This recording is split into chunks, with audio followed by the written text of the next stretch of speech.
What's up everybody, D-Man back. Welcome to a brand new video, and today we're going to be doing another Godzilla Kong news roundup. In this video, we will be continuing our chronological journey through the development of the next MonsterVerse movie by talking about events that happened in February. So today we're going to be talking new casting updates for Godzilla Kong 3, and I'm sorry to reopen an old can of worms here, but we're going to be discussing the use of generative AI in the MonsterVerse. Are you like, uh-oh, I got some thoughts.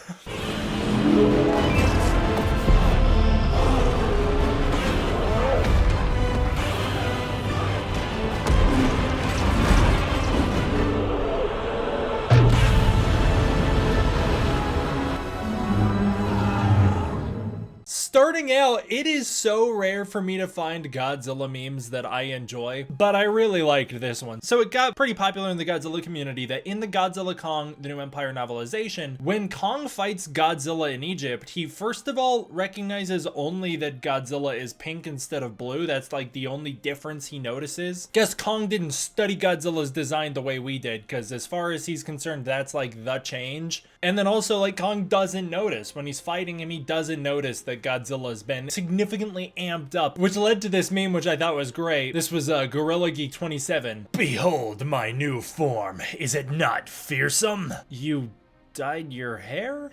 I love the idea that Godzilla would first of all be proud of his new evolved form, but then Godzilla would be disappointed with Kong not noticing all the changes. I thought that was great. I also loved this one. This was reposted by Mr. Goji, but it's from Godzilla Rules 95.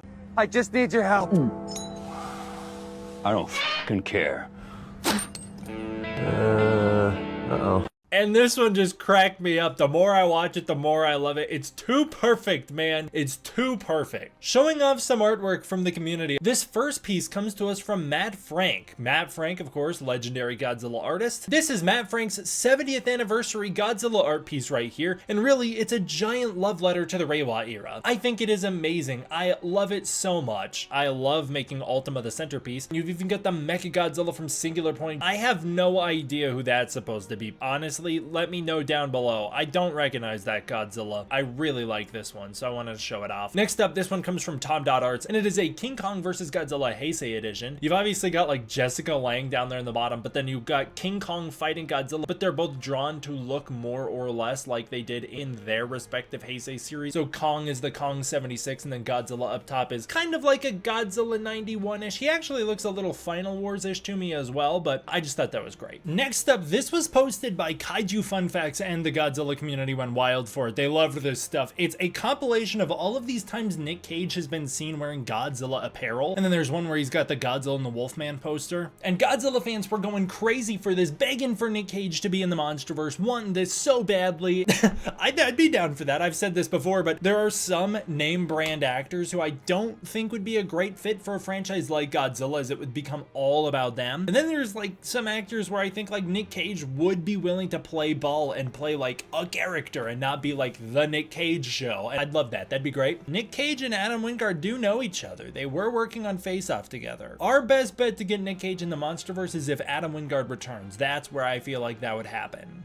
Playmates Toys held a focus group in Southern California where they focus tested some of their upcoming Godzilla figures and got some feedback on some of their ideas. I've heard some inside reports that came out of these focus groups, and it sounds like they've got some really cool stuff coming up, some stuff that I have been wanting for a long time, and so that is awesome. We will keep a close eye on Playmates moving forward, as they have a lot of big moves coming up. Haya's articulated 6-inch Scylla 2024 was revealed for Godzilla Kong The New Empire. This is based on the CGI data for the film, and it looks wonderful. I think that this thing looks absolutely amazing. Perfect recreation of Scylla from GXK. They've also done a really good job with Scylla's squid face. I think that'd be a very hard thing to adapt in a figure, and they did a really good job with it. This obviously is the GXK version. You can see the differences in the face and especially in the paint job. Obviously, we now know this was intended to be the Titan Charybdis, a member of Scylla's species. If you want more info on that, go check out my video on it where we go fully in depth with all all that there is to know about that situation. This figure is a $51 figure, or at least it was before those tariffs absolutely are going to nuke the prices on these things, but pretty cool. The X Plus Godzilla X Kong figures were revealed. Here's a comparison to the GVK Godzilla and Kong, and overall I think they've made improvements that are just leaps and bounds better. It's especially noticeable in the faces. The faces on these X Plus 2024 versions look incredible. Hagido's Godzilla vs. Ghidorah models were revealed at Wonderfest. They look awesome. All the textures in that Ghidorah look incredible. Look at all of the veins and wrinkles and skin textures throughout those wings. What an incredible rendition of Ghidorah 2019, my favorite Ghidorah design. I love this so much. This is sick, dude. I love the height difference as well between Godzilla and Ghidorah. The final trailer for Godzilla X Kong Titan Chasers, which is a mobile game, you can get it now, was released. It's got death jackals being scared off by a skullcrawler, and then Godzilla shows up on the Siren Isles, and then it gets into some of the gameplay. You can see that there's combat in this game. Overall, it mostly is a world building, base building game, and then they tease some cinematic showdowns between Godzilla and Kong. Pretty cool stuff. I saw a lot of memes about Kong going in there bare-fisting a supercharged Godzilla. That was pretty funny. 7 Level Studios, who released Kong Survivor Instinct, which I have playthroughs of on the channel now, wished the Titan Chasers devs good luck on their release date, which was rapidly approaching. Kong Survivor Instinct was announced to be heading to Nintendo Switch. That is great to hear. Just expanding your access to that game, always awesome.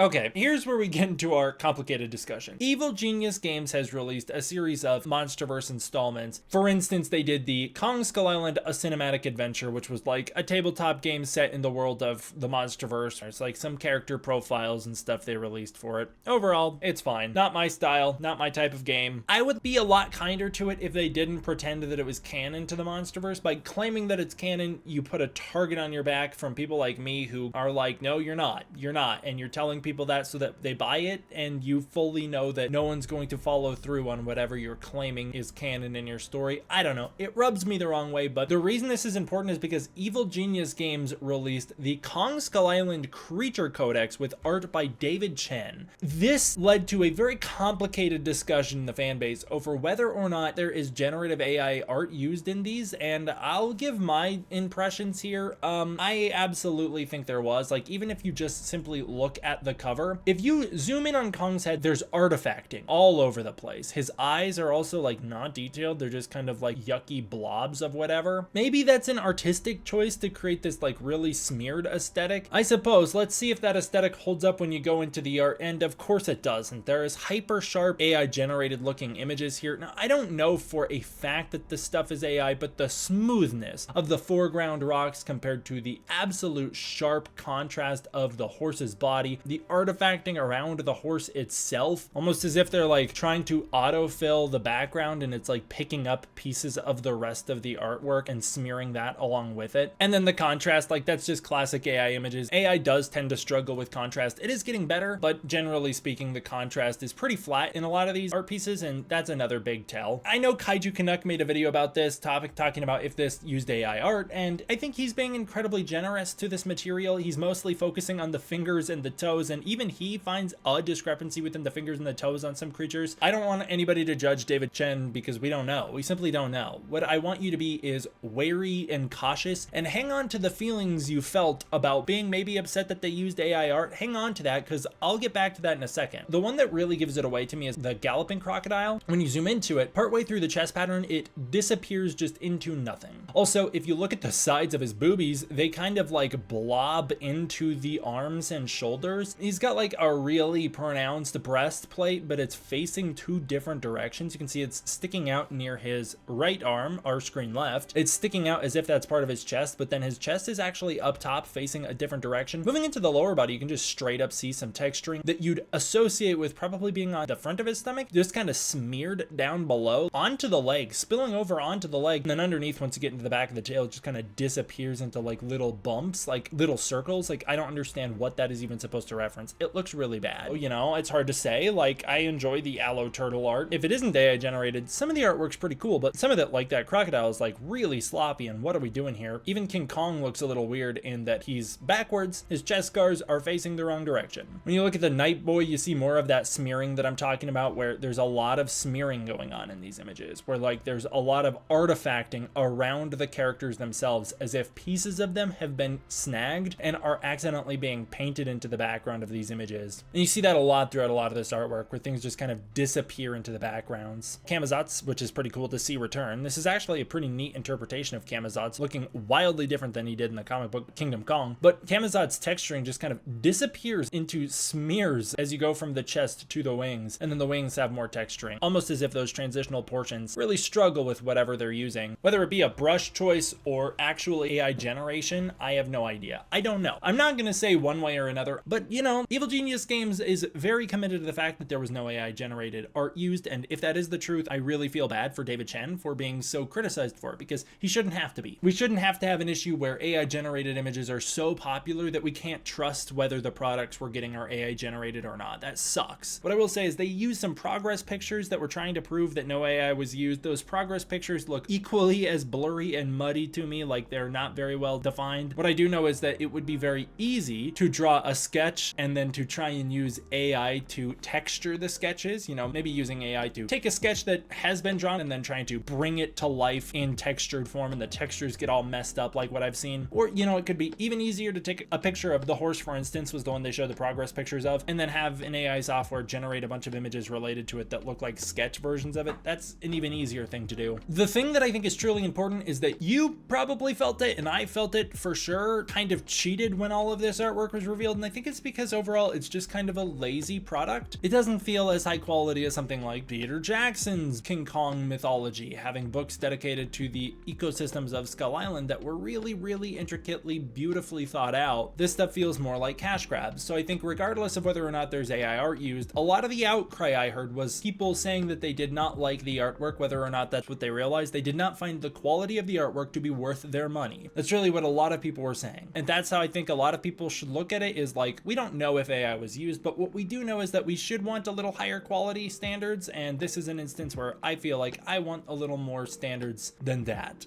We have some Godzilla Kong 3 casting updates. Dan Stevens, who plays Trapper in GXK and will be reprising the role in the next MonsterVerse movie, as well as the director Grant Spattori, both started following the actress Amber Midthunder, who is cast in Monarch Legacy of Monsters Season 2. Now, Amber Midthunder, she is a real popular actress on the rise right now. She's getting real popular, and so it's possible that they're just following her because she's getting pretty popular. It's also possible that there's something going on there. Maybe she will be our first Monarch Legacy of Monsters character to make the jump into the films. There are many other characters I would want to see make the jump, like Lee Shaw, even someone like Verdugo and Tim. I would love to see those characters show up in the films, really just legitimize Monarch Legacy of Monsters as a show and show that there's a really cohesive story over there at the MonsterVerse. But if Amber Midthunder is the first cast member to jump from one project to the next, I'd be all for that too. That being said, there's no confirmation that she's going to be in the new Godzilla Kong movie, but it would be cool. So we'll keep an eye on that.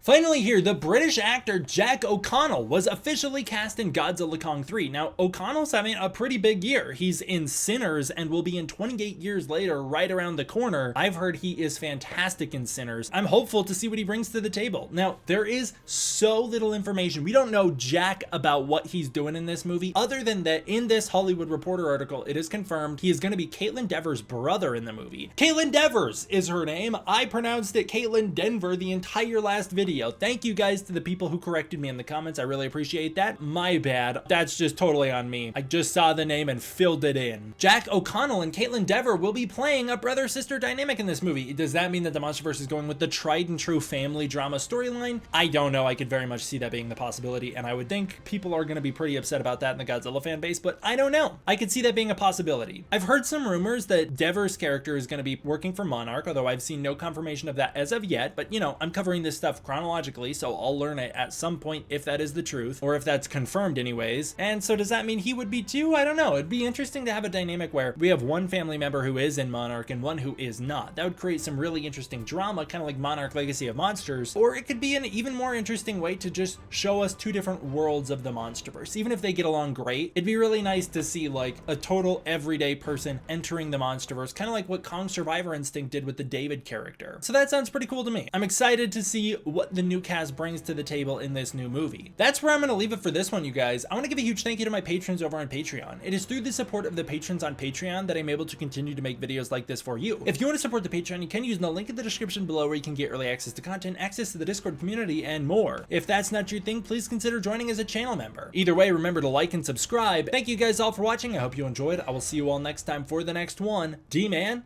out.